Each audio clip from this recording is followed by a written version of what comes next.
Oh. Automatically.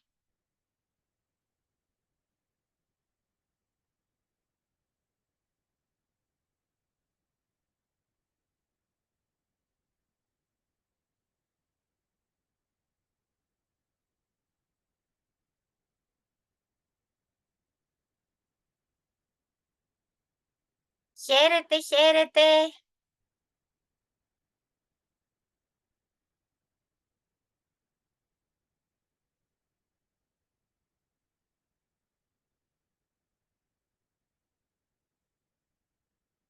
Γεια σας, Δημήτρη.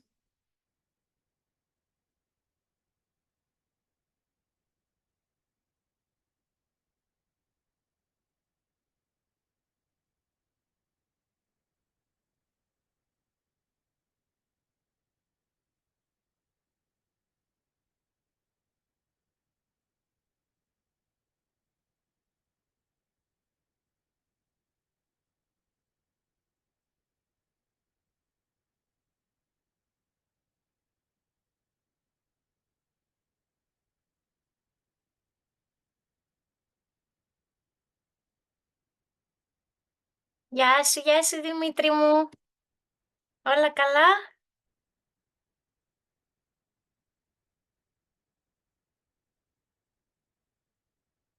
Ah, okay. Of course, let me continue the recording. Perfect. Hello, Perfect. everybody. Hello, everybody. Welcome to our seventh? So it's a seventh, yeah? Seventh makeup, okay, workshop by our favorite and our dear Mr. Dimitris Filios. Oh, thank you very much. I'm flattered. Thank him very much. So we have to start today in our time. So welcome everybody. Wish you are all very, very well. My name is Lamprini Thanu. I represent a Center of Higher Education in Theatre Studies for Spectacolo project. And we are starting, Mr. Really Filios. nice having you with us, Mrs. Labrini. Thank you, thank you. It's amazing. My pleasure. Thank you. Well, let's start our share screen.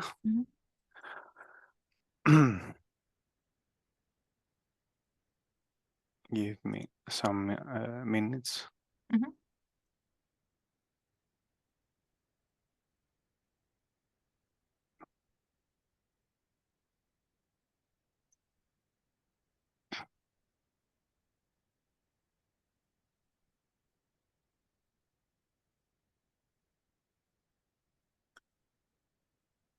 Can you all see the main title? Yes, eyeshadow application on different eye types. It's full Yeah. screen. Perfect. Thank you for the You're feedback. Well, today, as I mentioned before, will be a long session because we have to cover a wide range of information regarding both eyeshadow, its application, and the different eye types.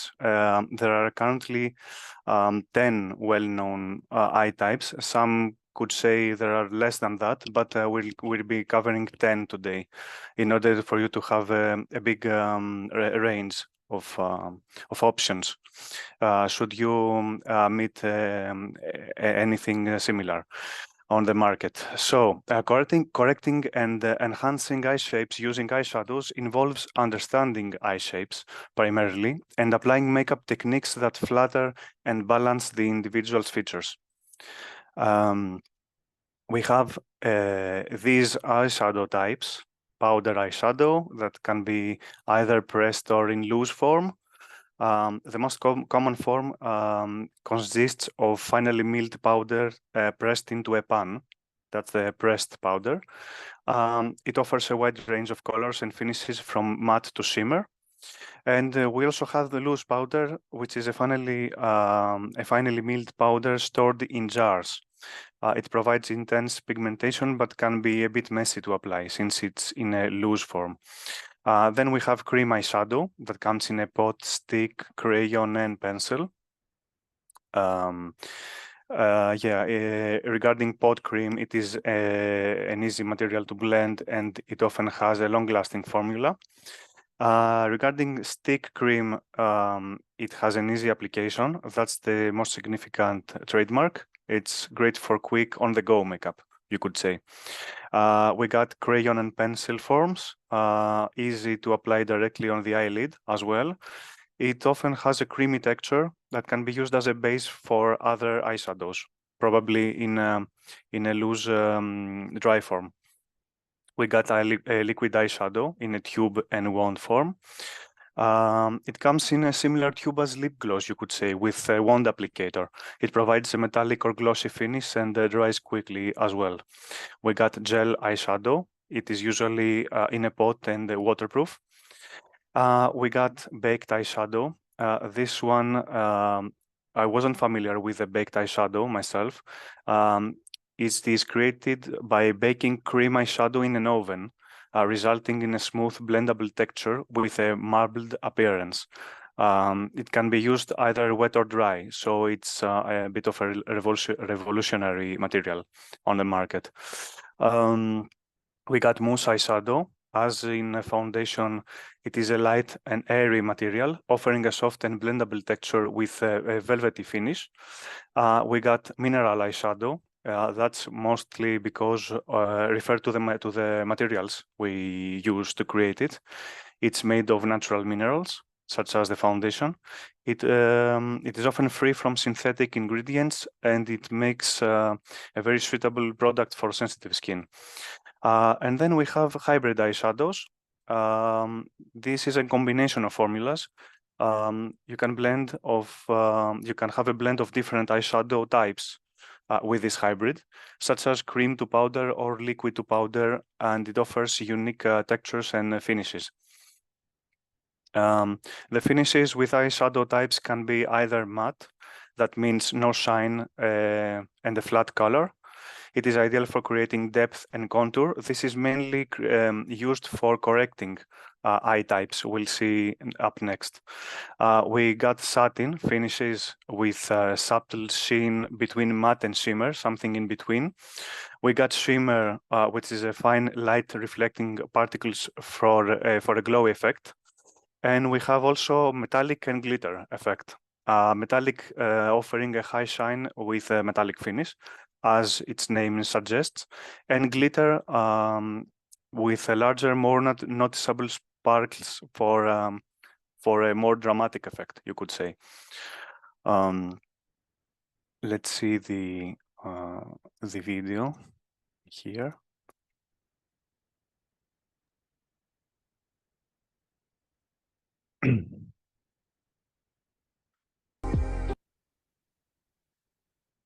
Let me just adjust it for you.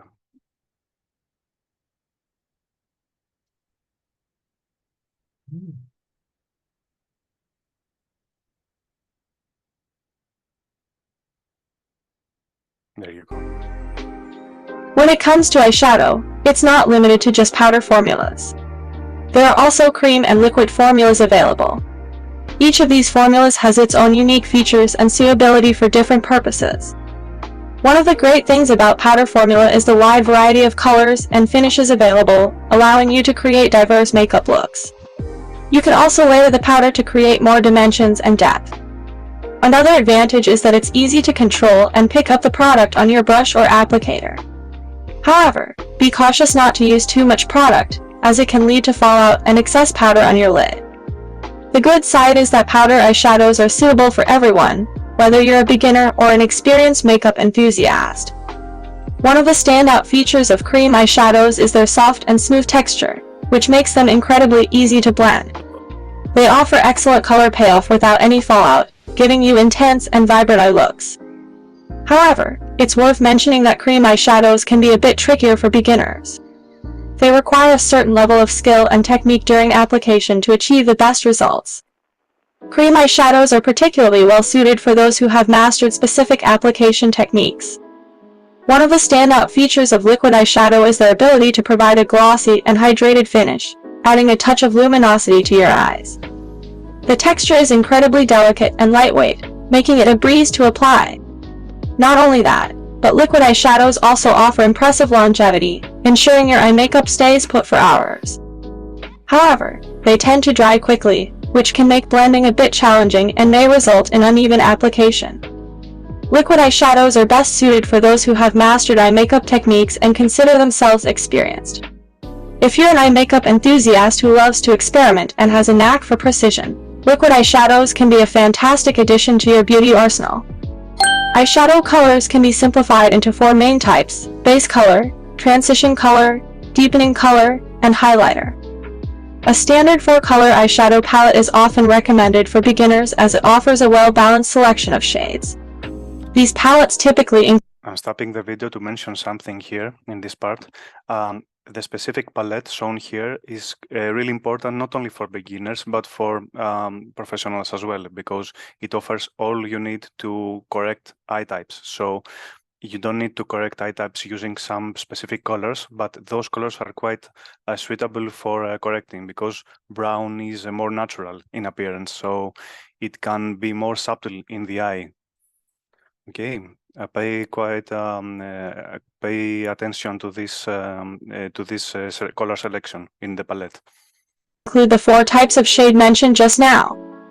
This pre-selected color combination makes it easier and quicker for beginners to apply their eyeshadow and achieve a cohesive eye makeup look. First up, we have the base color.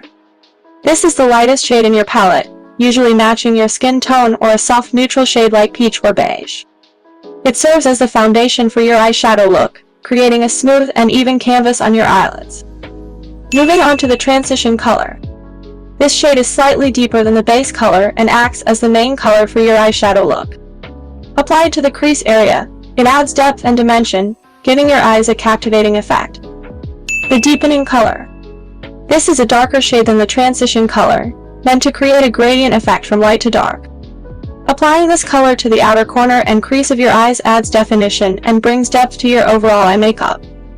Last but not least, we have the highlighter. This shade is typically shimmery, with noticeable shimmer particles. It's perfect for accentuating specific areas of your eyes, such as the inner corners or brow bone, creating a luminous and eye-catching effect. By understanding these color classifications, you can strategically choose and apply eyeshadows to enhance your eyes and achieve your desired makeup style. If you're a makeup beginner, eyeshadow palette with no more than 4 colors will be recommended as your top choice. This is because buying too many shades can lead to waste if you're unsure how to pair them or feel intimidated by using certain unique colors.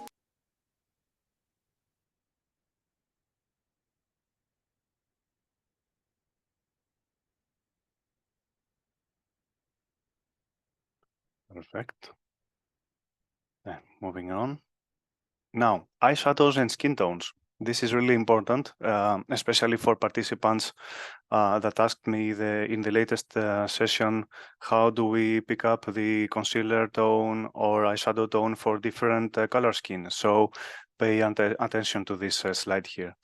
For fair skin, we have for neutral tone skin, where champagne, taupe, soft pinks, and beige are really good selections for this kind of skin tone. For cool tones, we have light purple, lila, silver, icy blues, who are quite ideal. And for warm tones of fair skin, we got soft golds, peach, and light bronzes, which are quite ideal. For light to medium skin, in the respective categories, we got for the neutral tones, soft browns, caramel, and beige. In cool tones, we got rose gold, mauve, which mauve is a kind of purple, and cool grays, which are quite ideal selections. For warm tones, we got copper, warm golds, and coral shades. For olive skin, we got earthy browns, olive greens, and taupe for neutral tones, emerald, sapphire, and deep plum for cool tones, bronze, terracotta, rich golds for warm tones. For tan to deep skin, we got rich browns, caramel, and mocha for neutral tones. For cool tones, we got bold purples, navy blues, and dark greens. And for warm tones, we got vibrant golds, oranges, and copper. And for the latest category, the deep skin, which is the most the darkest of them all, we got for neutral tones espresso, deep plum, and charcoal. Charcoal is like a kind of black but more grayish in appearance. For cool tones, we got electric blue, deep emerald, and rich violet. to create a beautiful contrast. And for warm tones, we got rich golds, bronze, and burgundy. So you can observe from the slide here that every skin color has a respective color for each category. That means that if you find some cool undertones, you should follow them. Or if you find some warm undertones, that's what you follow in the selection of the eyeshadow. Okay. Then we got, moving on to the different eye types. The 10 categories known today are almond-shaped eyes, round eyes, protruding eyes, deep-set eyes, monolid eyes, downturned eyes, upturned eyes, close-set, wide-set eyes, hooded eyes. These are 10 categories, but I added an 11th, well, the small eyes, because no one mentions this category in the corrective videos. So that's also important if you happen to perform a makeup on someone with small eyes. What do you do? We're gonna see up next. As opposed to face shapes, which are very loosely divided into 4 different options, as we saw in the last session, different eye shapes are defined in more detail, as evidenced by the larger number of categories we see here. The eyelids, openness, and angle of the eyes and other factors are involved in the classification of eye shapes. These small details are perhaps not something you consciously recognize, but they definitely have an effect on the overall perception of your model's or individual's face. So it's really an important factor, eye types. Now to the respective video.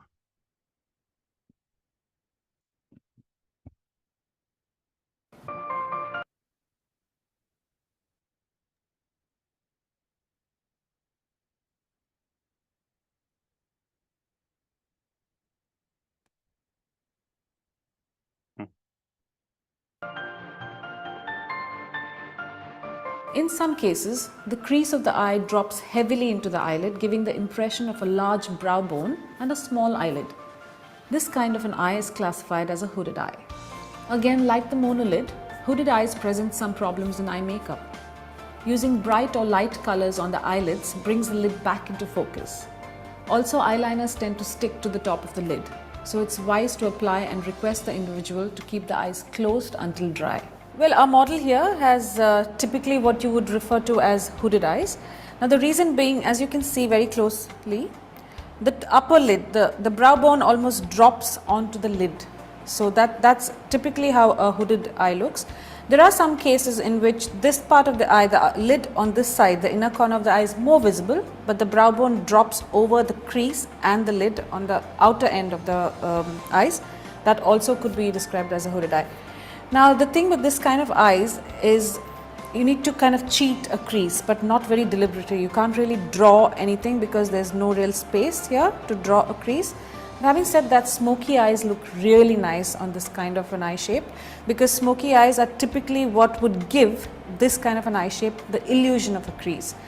The reason being, you start very intense right here at the lash line with a color, and then you slowly blend off towards the brow bone. The crease, in case you don't know the term, is the deepest part of the eye here. If you can see what I'm showing on myself. It's the end of the eyelid up to the brow bone. This is the crease. And the edge of the blended off color looks like a crease. That's typically the kind of eye makeup that would look really nice on a hooded pair of eyes. A monolid is very easy to make out due to the complete absence of a crease.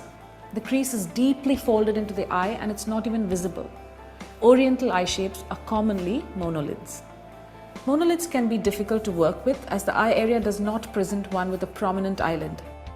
Most of the makeup disappears into the heavy top lid. In this case, intense application at the lash line that slowly blends off upwards towards the brow gives the eyes a much needed lidded effect. Well, monolids are normally, like the name suggests, mono means single and lid is a lid. So in this case, what happens is the crease completely disappears into the fold, and chances are that you won't even see an eyelid. In our model's case, she does have a tiny hint of an eyelid, but having said that, most of her eyelid has disappeared into the crease. So the clever way to do makeup in this has a lot to do with hooded eye as well. These two eyes can have the same kind of effect in makeup.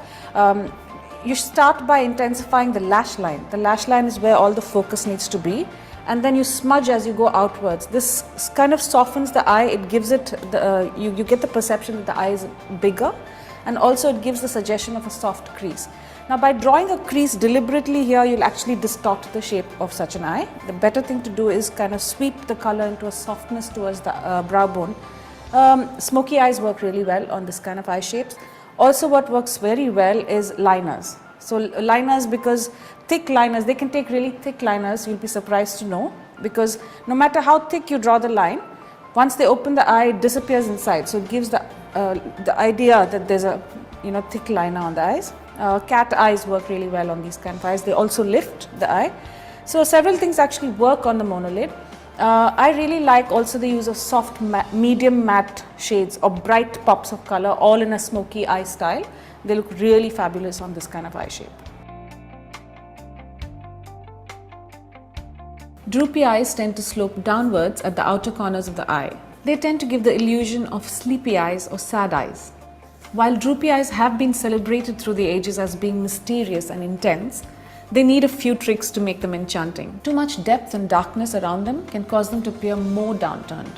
Instead, applying an eyeliner that picks the eyes up at the corners will make the eyes appear instantly lifted. Our model's case, we can clearly see that she has downturned or droopy eyes.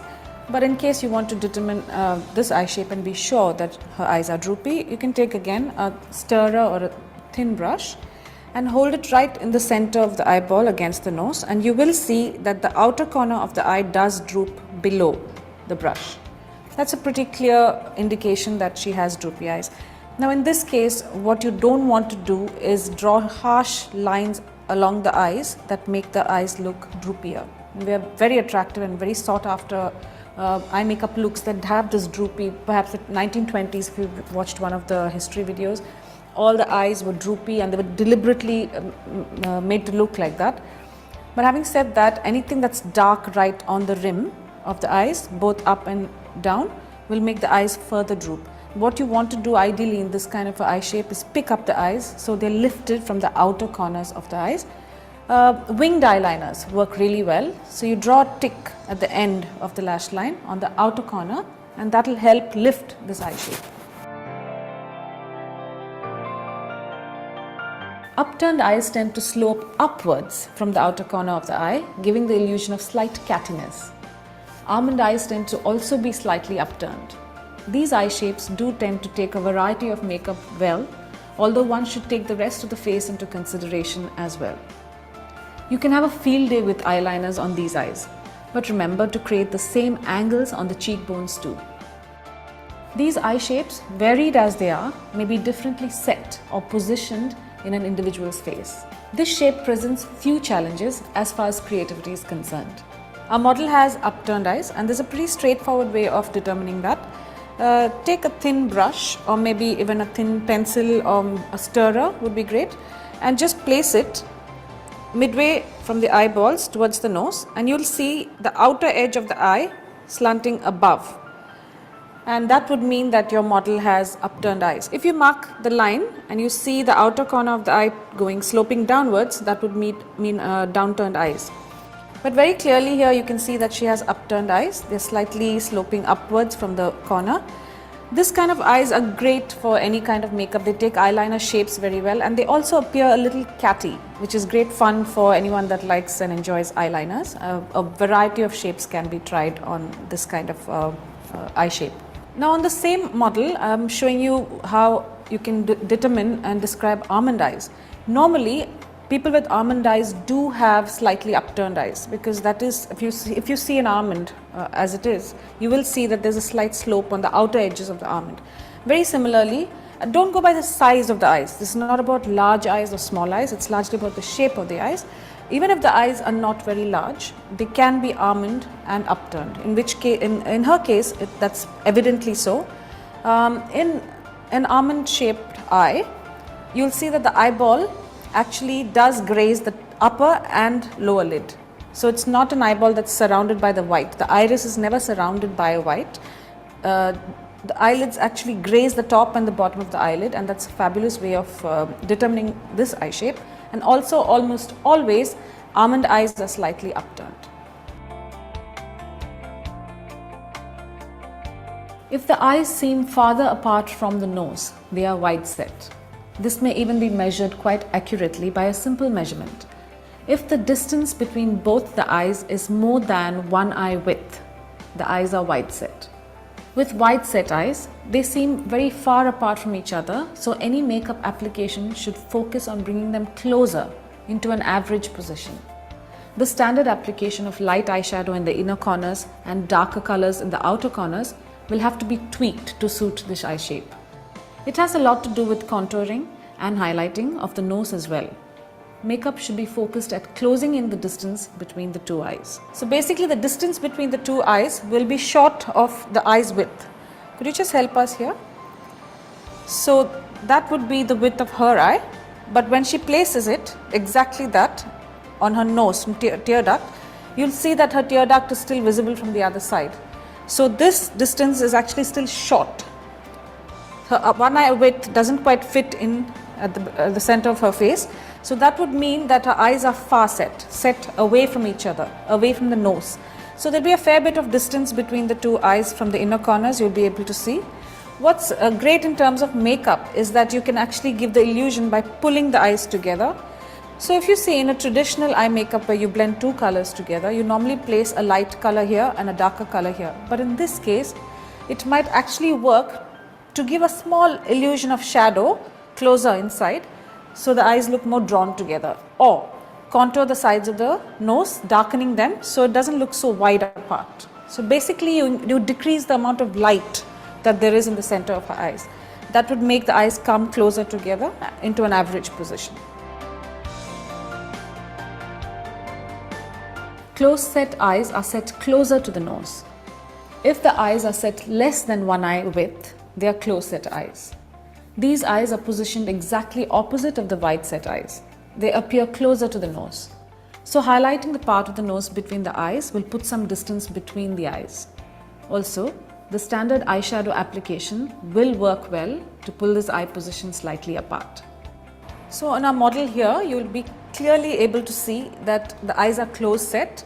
Both the eyes are closer set to the nose, and there will probably be less than an eye's width between the two of her eyes. In cases like this, what would be appropriate in terms of makeup is to brighten the center of the eyes, the inner corners of both the eyes, so the eyes are pulled apart to be able to be positioned in the right manner on this face shape.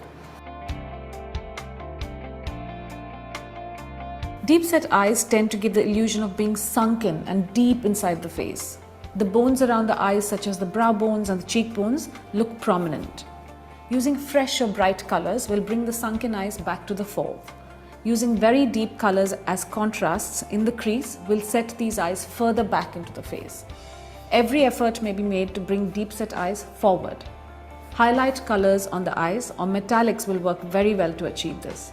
Excuse me for not using my hands. I'm just going to point out with a brush because my hand will be quite stubby. In fact, I'll be covering up the area that I intend to describe. So as you see here, we have a perfect example for deep set eyes. If you see her profile, you'll see that her lid is very visible, her bone, this bone, the brow bone is very visible, and so is the cheekbone.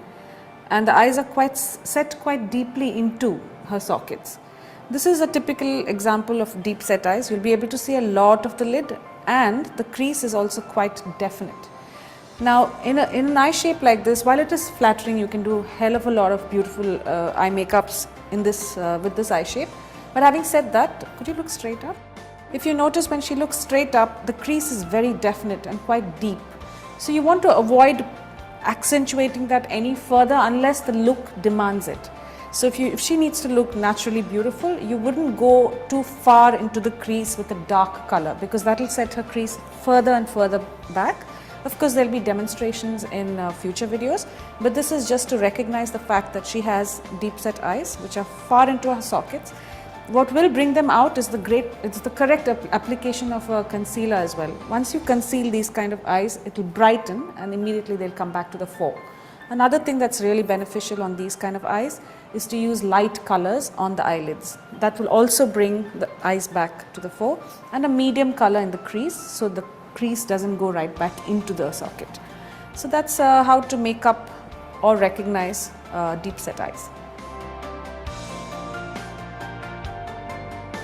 A round eye shape is determined by the fact that more of the white is visible around the iris, either on the top or the bottom. Also, there will be a prominent bottom lid in the case of a round eye. While round eyes are beautiful, they do tend to give the impression of protruding. So an artist must be careful not to use products that intensify that rounded appearance. For example, using a white eyeliner in the waterline would do exactly what it should not, make the eye appear rounder. Protruding eyes tend to appear rounded and bulge outwards from the socket. The upper and lower lids are prominently curved outwards. Matte colors that are medium deep in tone will help push these eyes back visually into their sockets. Also, tight lining these eyes will work so much better than lining them from outside. You can see very clearly actually that this is a case of slightly protruding eyes. Of course, they also classify under round eyes, but protruding because if you notice from the sides, there's quite a prominent lid here. The lower lid is quite rounded and you can see that quite prominently, and so is the upper lid. It's almost as if the eyeball is coming slightly out of the socket, so there's a conical shape, especially in profile. And if you look straight ahead, you'll be able to see that her eyeballs are slightly outside, not sunken in like the previous case. Also, these would classify as round eyes because if you notice, if you look straight into the camera, if you notice, there's a small bit of white showing through from under the irises on both eyes. In the case of round eyes, there is a certain amount of white that shows around the iris. In her case, it's at the bottom. It could be at the top or bottom. So it's a clear case of round eyes which are slightly protruding. There are cases in which the eyes protrude even further, where you will be able to see the whites both on top and the bottom. So that will be very prominently protruding eyes. But in this case, there's round eyes.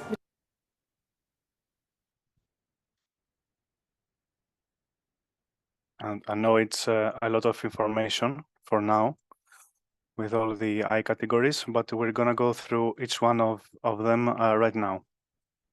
Okay? Mhm. So our first type of eyes is almond-shaped eyes. The characteristics you see are elongated almond shape. The iris touches top and bottom eyelids, and the sclera being the white of the eye, not visible above or below iris. So as the name suggests, they are elongated in shape, and they taper off significantly toward the corners. The most defining feature is that the iris touches both bottom and top eyelid. And then we have the corrections of this kind. Now in here you can see both the sketch and the real person. I did this on purpose in order for you to understand the relation.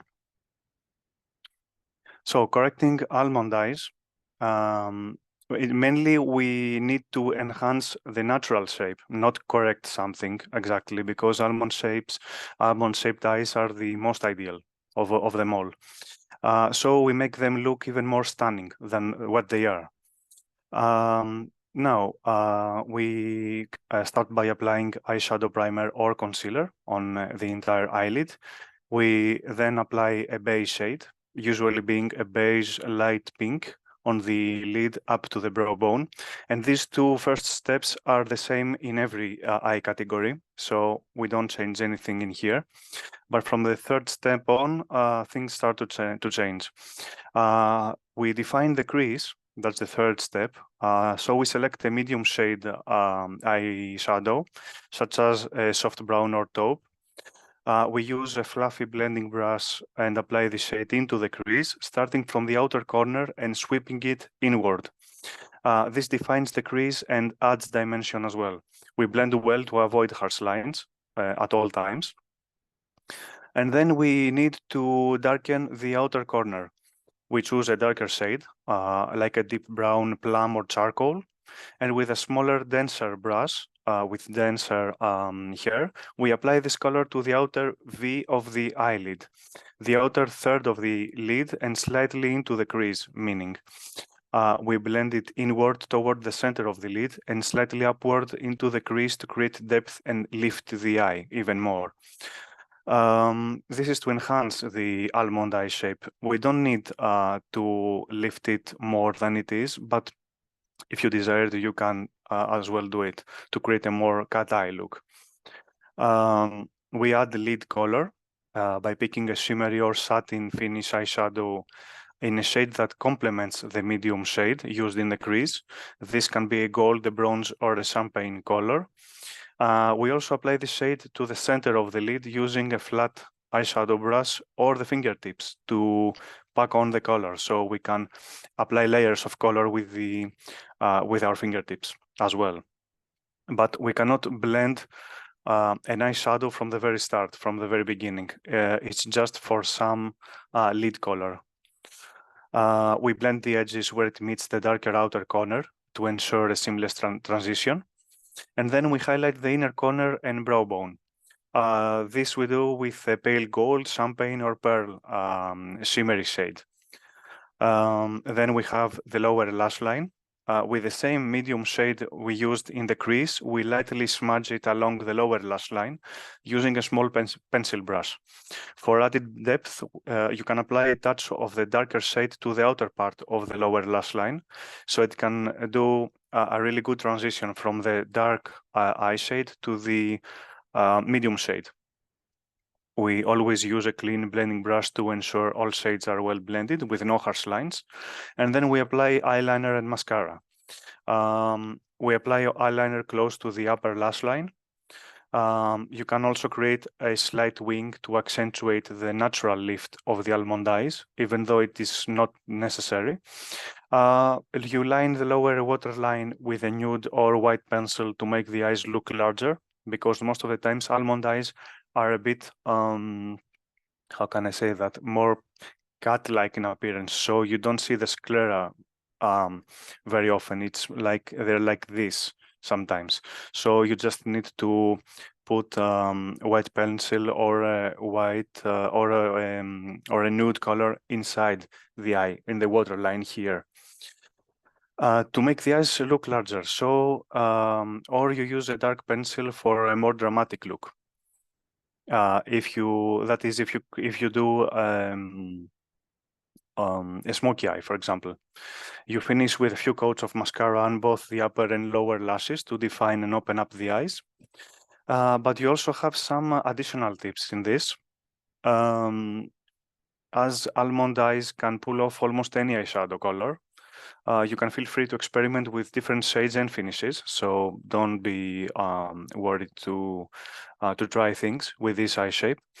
A cat eye look with eyeliner complements almond eyes well, enhancing the natural shape. And you should also consider adding a false eyelash for a more dramatic effect, especially for evening or special occasions.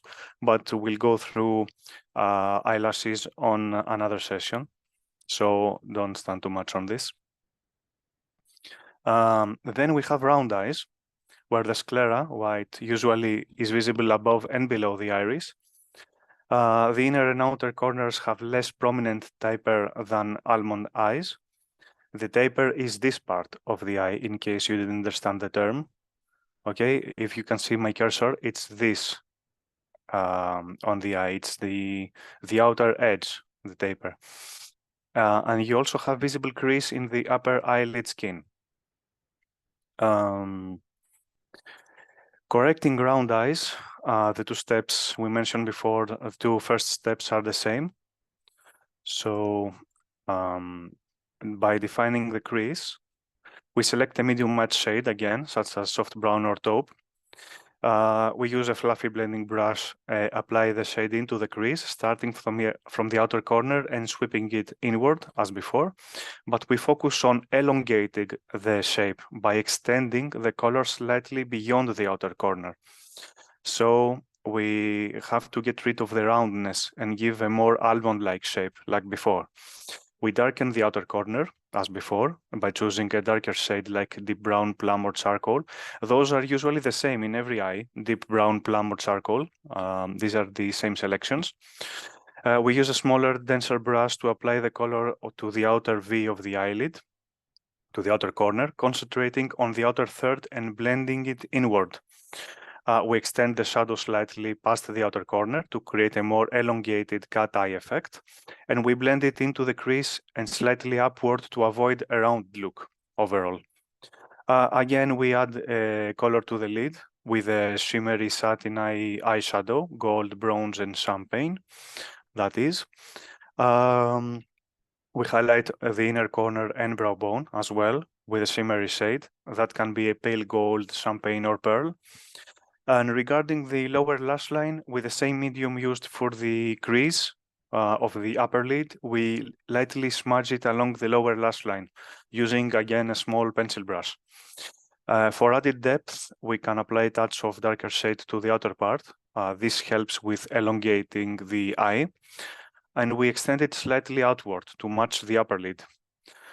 We always blend thoroughly oral applied eyeshadow in order not to have harsh lines.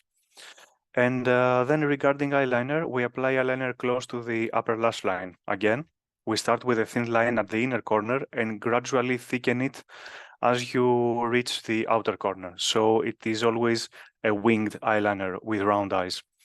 We create a slight wing to extend outward the eye and upward to elongate the eyes, as we mentioned.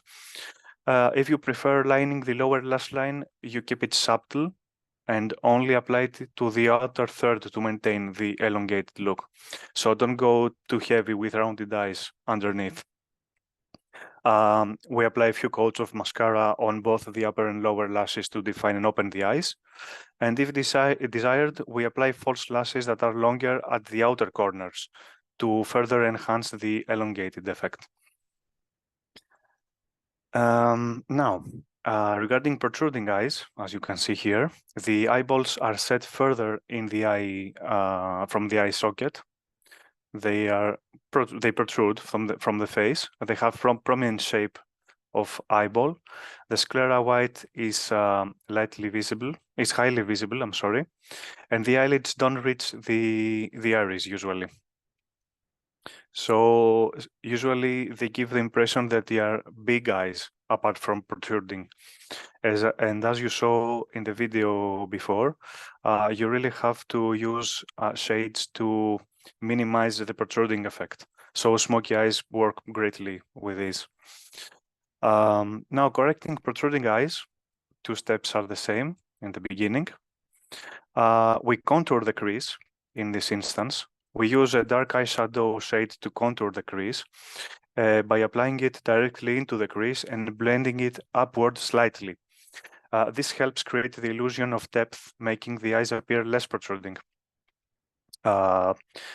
We put a dark shade on the lid as well. We apply a dark shade all over the eyelid and blend it into the crease color. So this is kind of a smoky technique. This helps to recede the prominence of the lid, you could say. We avoid using light or shimmery shades, especially shimmery shades are forbidden in this kind of eye on the lid, as they can make the eyes appear even more prominent. We use a medium shade to blend the dark lid color into the brow bone area, so we have a transition color. This helps in creating a smooth transition and prevent harsh lines. We always highlight the brow bone in every kind of eye by using a light matte shade. With this kind of eyes, you always use a matte eye shade. You never use highlighters that have glitter or metallic finishes. You blend the colors well, especially where the dark lid colors meet the lighter brow bone highlight, because seamless blending is the key to a polished look, you could say. You apply a thick line of eyeliner close to the lash line. You can also smudge it lightly for a softer look. This helps define the eyes and draws attention away from the protrusion overall. Regarding mascara, you apply mascara generously, but focus on the upper lashes. You avoid using too much on the lower lashes as it can draw attention to the protruding eyes on the lower part. And some tips regarding this kind of eye. You use matte eyeshadow, as we mentioned before. You apply eyeliner to the upper waterline as well.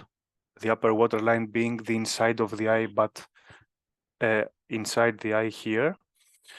So you can help define the eyes without making them appear more prominent. So you can go inside the eye with products to minimize the protruding effect overall. Then we have monolid eyes.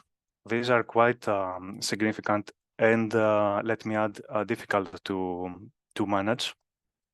I only happened to meet them once, I think, or twice, but they are a really beautiful kind of eye. The crease and fold is non-existent, apparently, as you can see in the image. They are flat in appearance, and they are usually met in people of Asian origin. Now, correcting monolid eyes, the two steps are the same as before, but the third step, with the crease, you have to add the transition shade, soft brown or taupe along the upper edge where the natural crease would be, and blend it upward toward the brow bone. You darken the outer corner with a darker shade that can be deep brown, plum, or charcoal by blending it inward and slightly upward to lift the eye. You can add a shimmery satin eyeshadow to the center of the eyelid. You highlight the inner corner and brow bone with a light shimmery shade. You always try to smudge the medium transition shade along the lower lash line using a pencil brush. That being because you don't have a natural crease, so you have to really smudge and blend well your eyeshadow shades. Then you apply eyeliner close to the upper lash line. You can also create a slight wing, but a really slight one, because in monolid eyes, the skin tends to overlap the lid. It's kind of a light. What is the other type? The monolid is like the hooded eyes. It's like a hooded eyes, but in a lighter form.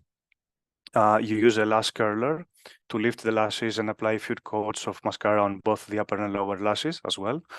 And you can apply also false eyelashes that are longer in the center to open up the eyes more. Now,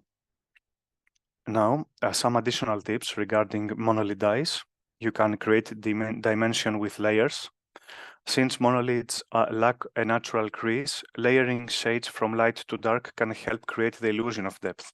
So you have more steps to accomplish here in monolid eyes. Because your canvas isn't helpful in this instance, you avoid overpacking. So you use thin layers of eyeshadow to avoid the heavy look. You highlight strategically by highlighting the inner corners and brow bone, so you can make the eyes appear larger and more open. And as we mentioned before, the key to this look is blending well the entire eyeshadow. Now, regarding downturned eyes, where the outer corners are leveled or lower than inner corners, as you can see in the diagram here. Upper eyelid's edge slopes downward, so downturned eyes are called droopy also. Now correcting downturned eyes, the two steps being the same as always. We select a medium matte shade to define the crease. That can be a soft brown or a taupe. We use, again, a fluffy blending brush to apply the shade into the crease, focusing on the outer third of the eye and blending slightly upward toward the brow bone. This effect helps lift the outer corners, you could say. I'm sorry. Where was I? Yeah, we darken the outer corner again by choosing a darker shade like a deep brown, plum, or charcoal. We use a smaller, denser brush, a brush with denser hair to do this. We apply the color to the outer V of the eyelid, the outer third of the lid, and slightly into the crease. And then we blend it inward toward the center of the lid and slightly upward to create the illusion of lifted eyes. We again add a color to the lid of the eye. We can use a light shimmery or satin finish eyeshadow that can be champagne, light gold, or a soft pink even. We apply this shade to the inner 2/3 of the lid using a flat eyeshadow brush or even the fingertip to pack the color in layers. We blend the edges where it meets the darker outer corner shade to ensure that the transition of the eyeshadow is seamless. We highlight again the inner corner and brow bone. And regarding the lower lash line, with the same medium shade we used in the crease, we use it again in the lower lash line, but lightly smudge it along the lash line with a small pencil brush. For an added depth in downturned eyes, you can apply a touch of the darker shade to the outer part of the lower lash line, but we have to keep it subtle again to avoid drawing attention downward. So yeah, we have to be really gentle with layering of the color in lower lash lines. We blend thoroughly again, and then we move on to eyeliner, where we apply eyeliner close to the upper lash line. We create a slight upward wing, should we desire it, to lift the outer corners of the eyes. This is really essential for this kind of eyes because we have to lift them up from the downturn effect. Regarding the lower lash line, we line it lightly, focusing on the outer third and connecting it to the wing for a cohesive look. We avoid heavy liner on the lower lash line because it can accentuate the downward tilt of the eye. Regarding mascara and lashes, we apply a few coats of mascara on both the upper and lower lashes to define and open up the eyes. We consider using a lash curler to open up the eyes even more and make them appear larger. But if desired, we can apply false lashes that are longer at the outer corners to further enhance the lifting effect. Yeah, regarding false eyelashes, as I mentioned before, I'll be more analytical on the, I think, upcoming session. So in this instance, it is not mentioned. With downturned eyes, you apply the false eyelash a bit further from the from where the upper lashes are actually. So don't worry about it. We'll be more analytical on further sessions. Now, some tips for downturned eyes.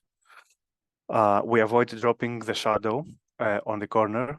When applying darker shades, we always keep the shadow lifted and avoid dragging it downward because this can emphasize the downturned shape. We highlight strategically the inner corners and brow bone because this can make the eyes appear more open and lifted. We always blend upward, never downward, always upward on opposing the downturned shape. And we focus on the outer corners generally. We concentrate darker shades on the outer corners to draw attention upward. Now with upturned eyes, they are similar to almond eyes, but the outer corner is positioned higher than the inner corner. They are frequently referred to as cat eyes. Most of the times when we apply eyeliner, this is the desired shape we want to give to an eye. So upturned eyes and almond eyes are the perfect examples that an individual can have to apply eyeliner with a lifting effect. Now, correcting upturned eyes, not so much correcting, I would say applying eyeshadow to upturned eyes. The two same steps as always. Regarding the third one, we define the crease by selecting the same medium matte shade, such as the soft brown and taupe we mentioned before. We use a fluffy blending brush and apply the shade into the crease, starting from the outer corner and sweeping it inward. We blend well. We darken the outer corner with a darker shade, using a small denser brush again to the outer V of the eyelid. And we concentrate on the outer third and slightly into the crease. We blend it inward and slightly upward, following the natural shape of the eyes, so we can enhance them, not correct them actually. We add the lid to the color as before with a satin shimmery eyeshadow finish like gold, bronze or champagne. We highlight the inner corner and brow bone again. Regarding the lower lash line, we use the same medium shade used in the crease, but we lightly smudge it along the lower lash line using a small pencil brush. For added depth, we can apply a touch of the darker shade to the outer part again, same as the round and the almond-shaped eyes. We blend using a clean blending brush to ensure all shades are well blended with no harsh lines. And now regarding eyeliner, we apply eyeliner close to the upper lash line. We start with a thin line at the inner corner and gradually thicken it as you reach the outer corner, but not too much because since they are already upturned and lifted. If you prefer lining the lower lash line, you keep it subtle again and only apply it to the outer third to maintain the lifted look. If you apply eyeliner all the way to the lower lash line, this can make the eye look smaller, so you don't need something like this as a technique. Applying mascara and lashes, you apply a few coats mascara on both the upper and lower lashes to define and open up the eyes again. You use a lash curler to lift the lashes and make the eyes appear larger. And if desired, you apply a false lash that are longer at the outer corners again to enhance the upturned shape and the almond shape, the cat eye look. Now, regarding close-set eyes, now it becomes difficult. Close-set eyes are considered close-set if the distance between the inner corners is less than an eyeball. That's roughly the identification process. They can be close-set while having various shapes. So we can have a hybrid of eyes, of eye forms, eye types. You can have close-set eyes, but while being almond, downturned, and the other pre-mentioned types. So close-set eyes are defined by their position, you could say, on the face in relation to one another. That's how you're going to identify them.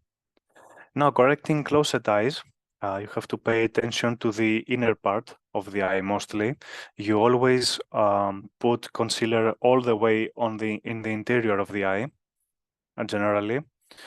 So after the two first steps, you highlight the inner corners. You use a light shimmery shade like pale gold, champagne or pearl to highlight the inner corners of the eyes.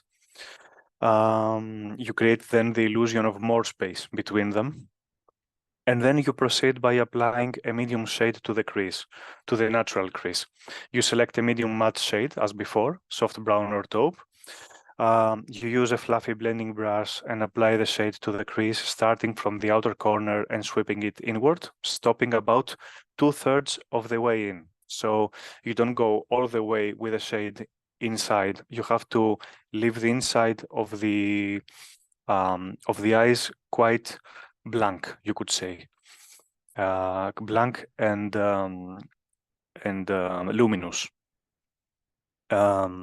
You darken the outer corner. That's the most significant technique in those eyes. You choose a darker matte shade that can be a deep brown, a plum, or a charcoal. With the same brush, small dense brush, you apply color to the outer V of the eyelid, concentrating on the outer third and blending it inward. If the eyes are really narrow, really close to each other, I would say you could blend them outward from the eye, especially if you have small eyes. You focus on blending the darker shade outward and slightly upward to create a lifted and elongated effect as well. You add the lid to the color with a satin finish eyeshadow, but you have to be careful. If the eyes are also small, not only closed but also small, you do not use shimmery eyeshadow because you can accentuate the problem. You use gold, bronze, or champagne colors. You always apply the shade to the center of the lid in this instance, blending it outward toward the darker corner, where we have applied the darker shade. And you avoid placing too much shimmer near the inner corner to keep the area light. So we don't need the inner corners glossy, we need them light, as we mentioned before. Regarding the lower lash line, we use the same medium shade using the crease, but we lightly smudge it along the outer 2/3 of the lower lash line with a small pencil brush. And for added depth, we can apply a touch of the darker shade again.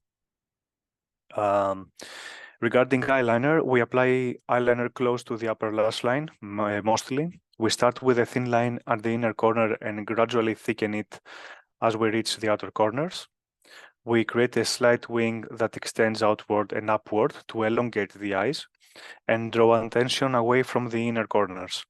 You always perform this technique, but regarding the winged effect, it all depends on the shape of the eye overall, not only if they are closed. If you prefer lining the lower lash line, you keep it subtle again and only apply it to the outer 2/3 to maintain the elongated look. And regarding mascara and lashes, you apply a few coats of mascara on both the upper and lower lashes to define and open up the eyes. You use a lash curler to lift the lashes and make the eyes appear larger. And if desired, you apply false lashes that are longer at the outer corners to further enhance the elongated effect. Okay. Then we have the opposite, wide set eyes. Wide set eyes are considered wide set if the distance between the inner corners is greater than an eyeball. It is often met on people with medical conditions, but can also be just a trait of the person. How do we correct wide set eyes? These, let me add here, for me are probably the most tricky eyes of them all, because you have to perform a hybrid technique, you could say. You first apply eyeshadow primer and a light neutral shade all over the eyelid, same as always. Then you choose a medium matte shade and apply it with a fluffy brush, starting from the outer corner of the eye and sweeping it inward towards the nose this time, not outwards. You choose a medium shade brown, etc., like the brown.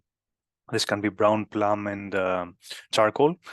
You apply it to the inner corner of the eyelid and blend it outward this time.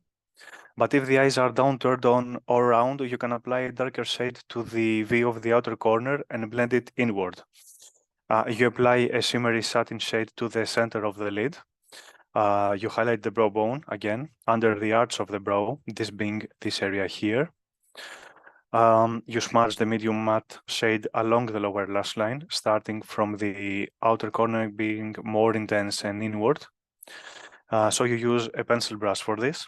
Then you apply eyeliner close to the upper lash line with a very slight extend and uplift outward, but very slight extend because the eyes don't need to be even further from what they already are.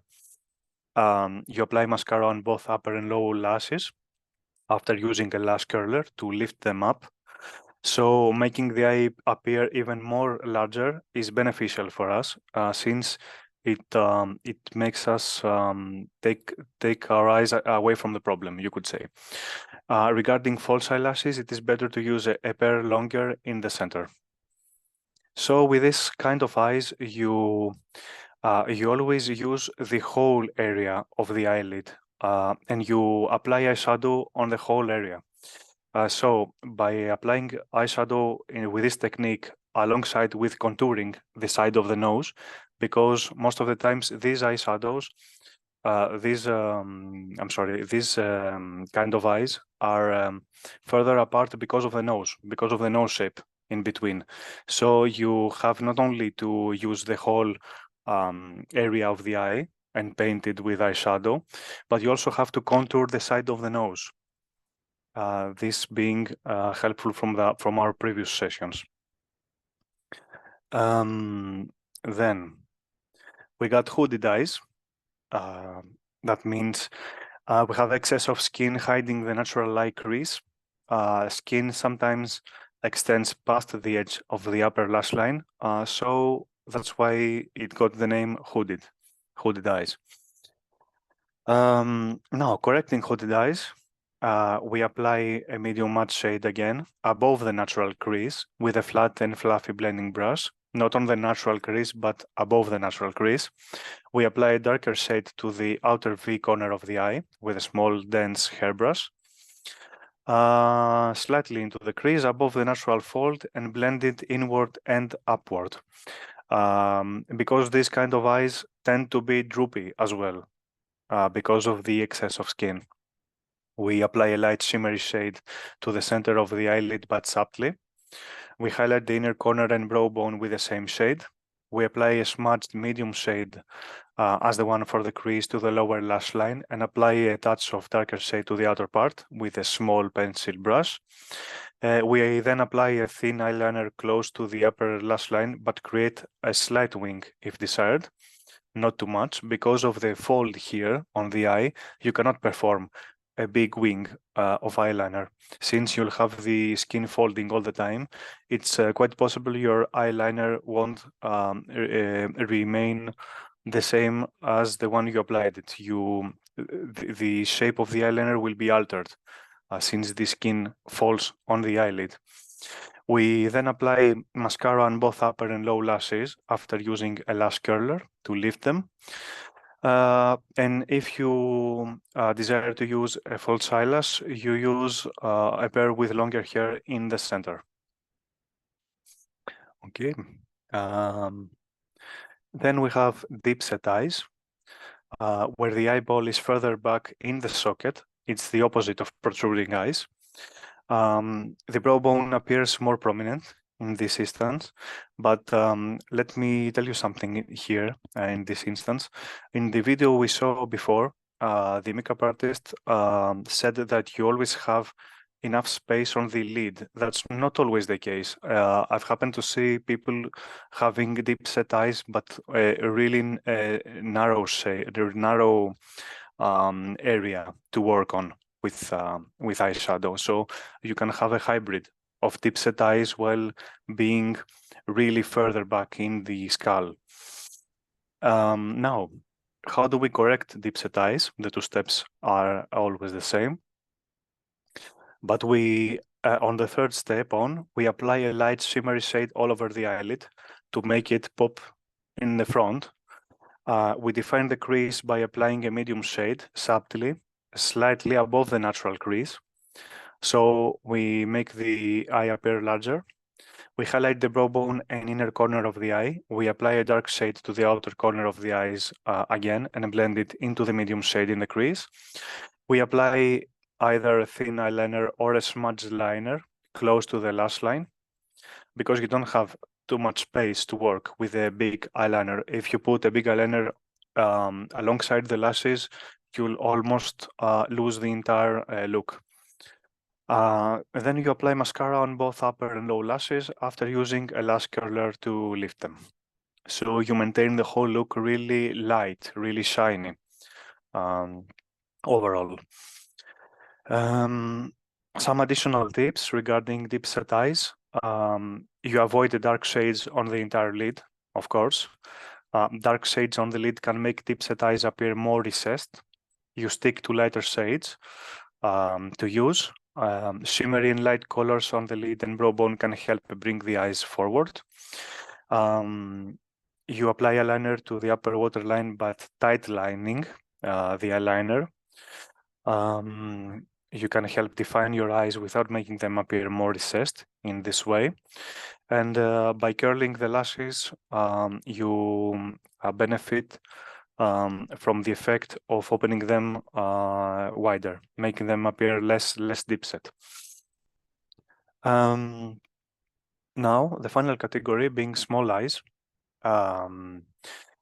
These are eyes appearing smaller in proportion to the rest of the face, generally, not regarding the nose or the brows or something, they are always appear smaller in proportion to the face. Overall, they have limited eyelid space and crease closer to lash line. They have shorter width of the eye in general. Eyes appear closer to eyebrows in most of the instances, but they can also be any shape, like round, almond, and the other types we saw. Now, how do we correct small eyes? We apply eyeshadow primer and concealer to the entire eyelid as before. We apply light neutral shade over the eyelid to the brow bone. This makes the whole area like a canvas, as in every instance of correcting the eyes. We apply a light shimmery eyeshadow all over the lid. Then we apply a medium shade slightly above the natural crease, such as in the deep eye set. We apply a dark shade to the outer corner of the eyes and blend it well into the medium shade in the crease. We highlight the inner corners and brow bone with a light shimmery shade. We apply a smudged medium shade as the one we used in the crease to the lower lash line. Then we apply a thin line of dark eyeliner close to the upper lash line, but slightly winging it out. We apply a white nude on the lower waterline inside the eye to make the eyes appear larger. These kind of eyes, especially this kind, need this technique of applying white or nude inside the waterline to make them appear larger. We apply mascara generously to both the upper and lower lashes after using a lash curler to lift them. And if you desire to use a false eyelash, you have to choose one that focuses mainly on lengthening the eyelashes. So you have to choose eyelashes that are wide in the center and the outer corner as well. You avoid dark shades on the entire lid, of course, in order not to minimize more the eyes. You use shimmery and light colors to bring the eye up front. You tightline the eyes with the eyeliner to the upper waterline, so you have to create a really thin eyeliner with small eyes. And you avoid heavy lower lash line, either from dark shades or the application of eyeliner. Yeah. Now, identifying the eye shapes, since I figured most of the information will be too overwhelming for you because there are too much to handle in a single session. A fast way to identify eye shapes are these ones. For monolid eyes, there is no visible eyelid crease overall. For round eyes, the crease in eyelid, the white is visible above and below the iris. For downturned eyes, the outer corners level with or lower than the inner corners. For hooded eyes, we have flap of skin. This is the excess of skin hiding the inward crease in the eyelid. For almond eyes, top and bottom eyelid touching the iris with a visible crease. For upturned eyes, it's pretty much the same with the almond eyes, having outer corners higher than inner corners with an upwards flick. For protruding eyes, we have a prominent brow bone, round eyes with a lot of white visible. For wide set eyes, I think this is the more easily distinguishable because the distance between the eyes is greater than width of an eyeball. And for close set eyes, we have eyes that are really close to the nose. The distance between the eyes is less than the width of one eye. I think this is really helpful in this instance. And lastly, we have some eyeshadow comparison for different eye types. You can see here, I don't know if you can recognize these celebrities only from their eyes.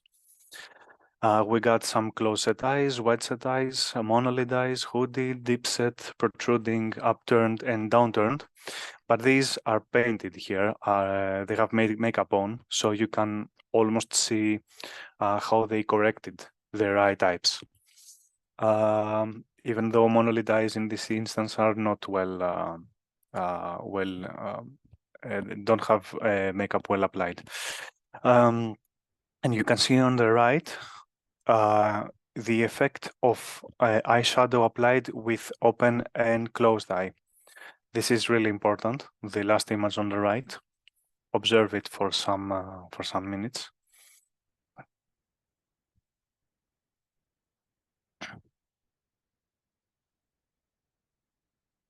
And then we can move on to the related video.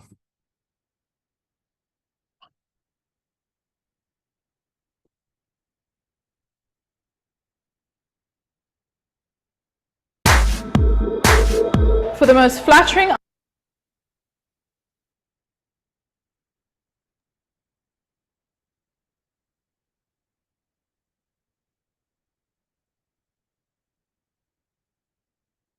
eye makeup, you have to take into account your eye shape. I'm Christina Henry. I'm going to show you 5 different eye makeup looks for 5 different eye shapes. Hooded eyelids, or bedroom eyes as we call them, very gorgeous. We want to go in with a medium color, like a taupe shade, all over the lid. Looks very natural, enhances the crease without looking over the top. We have to be careful with using dark color all the way up, because that can emphasize the shape. Okay, so now we're going to enhance the lash line. So I'm going to go in with an espresso shade, pulling that shape up to really kind of open the eye shape beautifully. And now I'm just going to blend the harsh lines. Espresso is the same as deep brown. It's a deep brown shade. We finish the look with a coat of black mascara, and make sure that you do a waterproof mascara, because the eye makeup tends to move around with the hooded shape, so we want to be very careful with that. So a gorgeous daytime look for Cassie. So I'm working with Jenny, who has gorgeous mono lid. So the first most important thing we have to remember with the mono lid is to apply some eyeshadow primer. So I'm applying the primer under the eyes as well.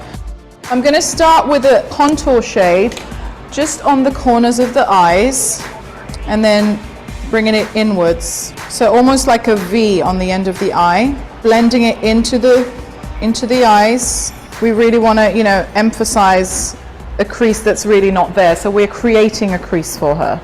I'm also going to pull the dark color from the top all the way underneath as well. Starting, a little thicker on the corners, and then getting lighter as we go in. Now I'm going to add a medium shade just all over the eyelid.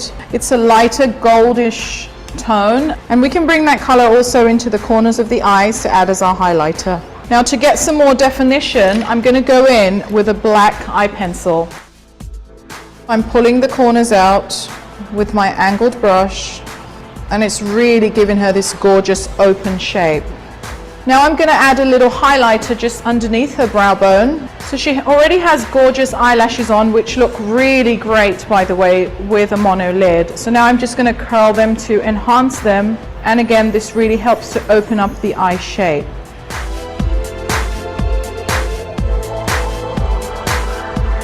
I'm working with Melissa today, who has rounder protruding eyes. So I'm going to show you how to play those up. So I've already applied a primer all over her eyelids. We want to visually push the eye back using a nice contour shade. We don't have to create the crease, it's already there, so we're really just enhancing what we have. And I would definitely try and go for more of a matte shade as opposed to anything with a shimmer, because again, that will highlight the area. So this eye shape definitely benefits from eyeliner. I'm going all across the lash line in the same thickness. And I'm also going to wing it out, and this further enhances the almond shape that we're trying to create. Then I'm going to go in with some mascara, again emphasizing the outer corners to enhance the almond shape and wing it out a little. And there she goes, she looks absolutely gorgeous. I'm working with Anna, who has a downturn eye shape, so I'm going to begin by applying a highlight all over the eyelids. We're trying to visually lift the eyes with makeup, so we definitely want to focus on pulling out the corners just like this. So I'm going in with a darker color on the outside corners of the eyes, blending upwards to create a wing shape. Now I'm just going to blend out any harsh lines with a fluffy brush. So now I'm going to go in with a liquid eyeliner pen in a dark brown shade. I'm starting off really thin on the inner eyes and going thicker as I get out. And I'm doing an upward wing shape. Now let's blend that in a little. Also, when we're applying our mascara, try and focus most of your mascara onto the middle of the eyelashes, helping to open and pull out the shape.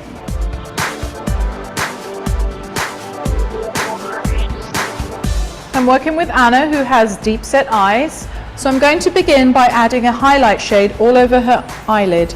We want to stay away with colors that are too dark because this definitely recedes the eye, and we're trying to pull the eye forward. We're bringing the color into the inner corners as well, and she already has a lovely natural crease, so we don't really need to go too dark over there. Then I'm going to follow on by applying a cake liner across the top lash line. We finished the look by 2 coats of mascara, and there we have it. She looks great.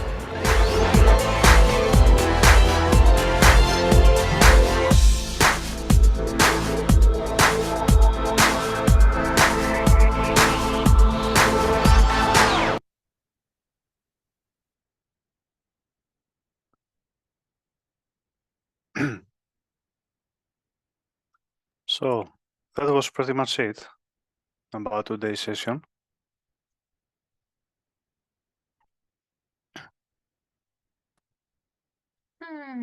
Very nice. Very Hope interesting this was today's. really educational, yeah, but the information are a bit overwhelming. There are too many things to consider. It's okay, we'll have the time. We will That's study. that's why it's being recorded afterwards. Yes, yes, Mr. Filios. We will send the video to everyone. I have to confess, I didn't recognize my type of eyes in any Really? category. What kind of eyes do I have? From a first Round? look, they're not round, I would Small? say. They are a bit no, not even small. They are downward. Hmm. They're a bit downward on Mm. the sides here, and a little bit hooded.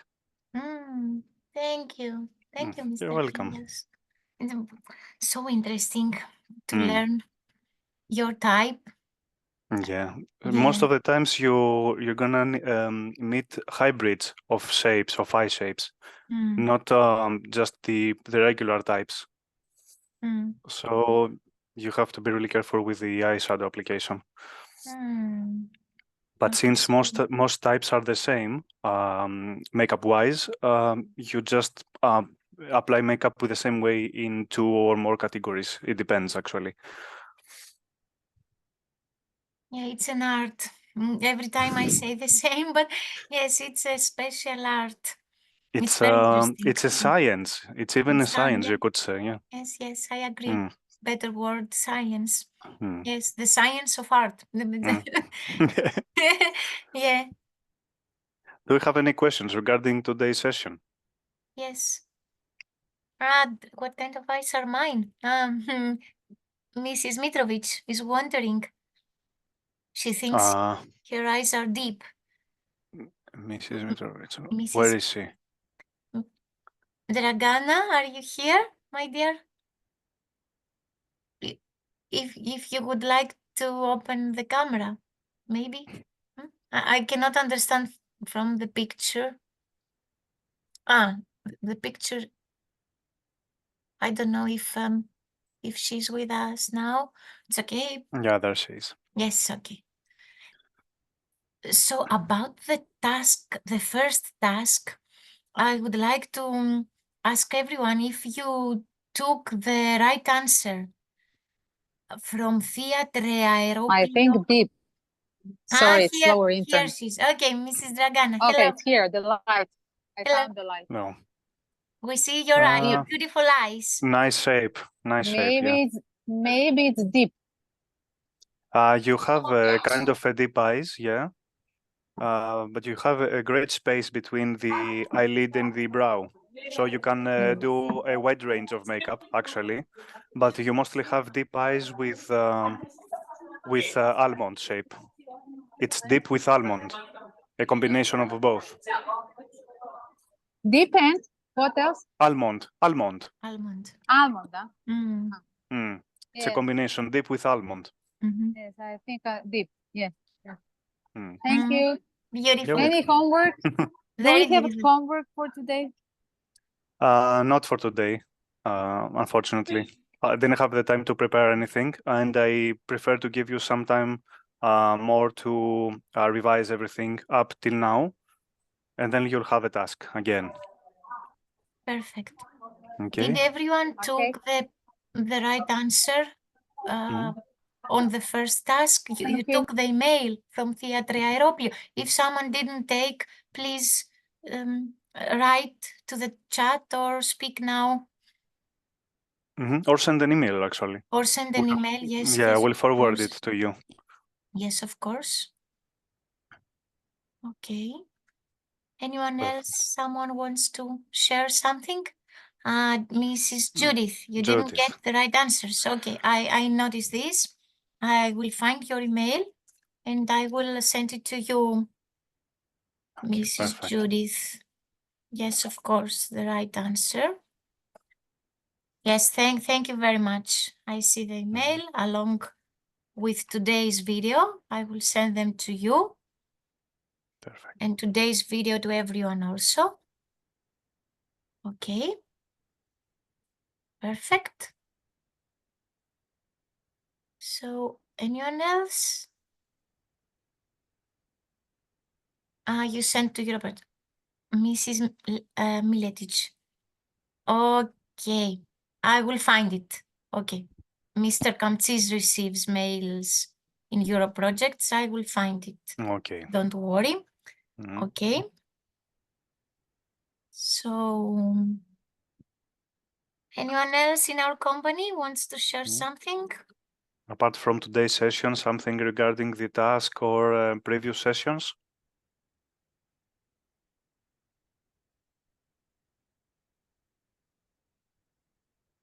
I'm really glad that all the sessions are really analytical in order not to have any questions. Yes, they are. They are, Mr. Filios. Thank you so much I about think the so. session, says Aider Nakigozi. Who is it? Beautiful names. Either. Yeah, thank you very much. Yeah, You're welcome. first It's time I it's see. our pleasure, actually. Yes, of course. Thank you all for being with us today. So, Saturday, 15th of June, middle of June. Yeah, it's middle of June. Do we have to say goodbye now? I think so. Since Are we you don't all have sure you don't want to ask any... something? Share something? Oh, they can No. gather their questions in next session. It's Okay. no problem with that. Okay. Okay. So, Mr. Filios, we will send our great energy to you. Yeah, thank you very much. Take some, get some rest. It's a really demanding day today. Oh, today you continue? Today, yeah, I continue. On a set, I have to do makeup on multiple candidates on a set today. 30 people, I don't know, 35 people. It will be really a big task today. But okay, I'll pull it out. It's not something I haven't done before, so it's okay.